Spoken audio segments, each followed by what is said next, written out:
Hi అండి. Indian క్రికెట్‌లో కొన్ని విచిత్రంగా జరుగుతా ఉంటాయి. మనకు అర్థం కాదు. ఎందుకంటే రీసెంట్‌గా మనం పాకిస్తాన్ తోటి లెజెండ్స్ ఏదైతే మ్యాచ్ జరుగుతుందో అంటే ఓల్డ్ ప్లేయర్స్ శిఖర్ ధావన్ లాంటి వాళ్ళు కొంతమంది ఆడుతూ ఉన్నారు గదా! వాళ్ళైతే మేము పాకిస్తాన్‌తో ఈ మ్యాచ్ ఆడమని అయితే నలుగురు ప్లేయర్స్ బయటికి రావడంతోటైతే వాళ్ళైతే ఆ మ్యాచ్ రద్దు చేశారు. మ్యాచ్ వాళ్ళతో ఆడలేదు. ఎందుకంటే మనకు తెలిసిందే పహల్గామ్ అటాక్, టెర్రరిస్ట్ అటాక్ జరిగింది గదా! దానికి ప్రత్యేకంగా వాళ్ళు మేము పాకిస్తాన్ ఆడమని చెప్పారు. కానీ ఇక్కడ చూస్తే సడెన్‌గా ఆసియా గేమ్స్ స్టార్ట్ అవుతున్నాయి. ఆళ్ళకి ఆసియా గేమ్స్ ఆడాల్సిన అవసరం ఏముందండి ఇండియా? అంత ఎమర్జెన్సీ ఏముంది మనకు అర్థం కావట్లేదు. అసలకి ఇండియా, పాకిస్తాన్‌తో ఒక మ్యాచ్ కూడా ఆడకూడదు. లేకుంటే మన గ్రూపుల్లో ఉండకూడదు. మనం ఒకవేళ వరల్డ్ కప్ లాంటివి వచ్చినప్పుడు కూడా మన గ్రూపుల్లో అది ఉండకూడదని అయితే మనం డిసైడ్ చేసుకొని ఉంటున్నాం.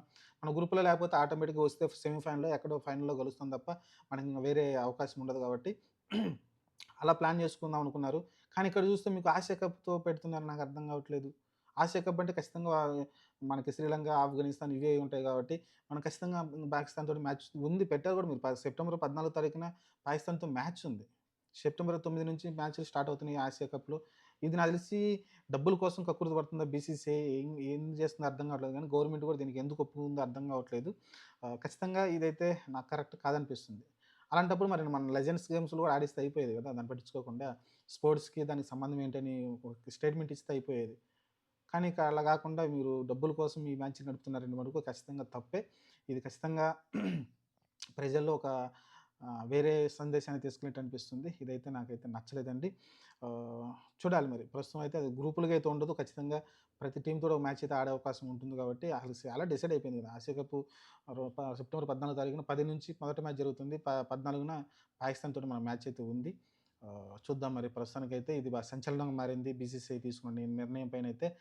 ఎందుకంటే మనకు అవసరం లేదు అసలకి. ఆసియా కప్ అనేది మనకన్నా గూడా వాళ్ళ దేశాలకే అవసరం. ఎందుకంటే భారత్‌తో మ్యాచ్ ఆడితే ఎక్కువ డబ్బులు వాళ్ళకి టీవీ ఛానల్స్ వల్ల గాని, లేకుంటే యాడ్స్ కానీ ఎక్కువ డబ్బులు వాళ్ళకొస్తాయి. మనకేం అవసరం?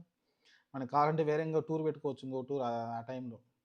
ఏ మళ్ళీ ఇంక ఆస్ట్రేలియా టూరో లేకుంటే పక్కనున్న ఆఫ్ఘనిస్తాన్ తోటి ఏదో ఒక టూర్ పెట్టుకుంటే అయిపోద్ది గానీ, ఇదైతే నాకు నచ్చలేదండి. మరి ఆసియా కప్పు అసలు ఎత్తేస్తే ఓ పని అయిపోద్ది. ఏం పెద్ద విషయం అది బీసీసీఐ చేతిలోనే ఉంది నాకు తెలిసి. బీసీసీఐ తలుచుకుంటే ఈజీగా ఆసియా కప్ అసలు నడపకుండానే చేసేయొచ్చు కాబట్టి ఇదైతే నచ్చలేదు నాకు గూడా. మరి దీనిపైన మీ కామెంట్ ఏందో చెప్పొచ్చు. లేదా స్పోర్ట్స్‌కే గాబట్టి మనం దీన్ని అట్లా పరిగణించాల్సిన అవసరం లేదనుకోవచ్చు. కానీ మొన్న మరి మ్యాచ్ రద్దయింది గదా! శిఖర్ ధావన్ ఒక్కడు ఆడకపోతే మిగతా ప్లేయర్స్ ఆడించొచ్చు గదా! కానీ ఆ మ్యాచే రద్దయింది గదా! కాబట్టి మరి అక్కడ ఒక రూల్, ఇక్కడ ఒక రూల్ ఎందుకు చేశారనేది నాకైతే క్లారిటీగా లేదు. మరి దీనిపైన మీరేమనుకుంటున్నారో కామెంట్ సెక్షన్‌లో కామెంట్ పెట్టండి.